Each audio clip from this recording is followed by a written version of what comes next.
কাল ছিল আমাদের বাড়িতে তিননাথের মেলা। তার জন্য দেখো বন্দোবস্ত শুরু করে দিয়েছি। খইয়ের ভিতরে যে ধানগুলো থাকে সেটাই বাছছিলাম, আর এদিকে ফল কাটা হয়ে গেছে। তিননাথের মেলা বলতে কিন্তু আমি কিছুই জানতাম না, কেমন করে কি কি করতে হয় এগুলো কিছুই জানতাম না। তো এবার দেখে নিলাম, যাদের বাড়ি গরু আছে তারা হয়তো এই বিষয়টা জানে। তারপর দেখো আমাদের বাড়িতে কিন্তু দলের লোকজন চলে এসছে। তারপর আমি আর ও সবাইকে প্রণাম করে এই যে রান্নাঘরে চলে এসেছিলাম চা দেওয়ার জন্য।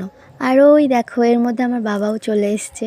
তারপর তো দাদু আর ভাই মিলে একটু খুনসুটি করছিল। তিননাথের মেলার এই মেন ব্যাপারটা কি বলতো, এই দেখো দেখেছো দই পাতানো, আর এই দই খই চিড়ে মুড়ি পায়েস মিষ্টি এইসব দিয়েই কিন্তু সকলকে খেতে দেওয়া হয়।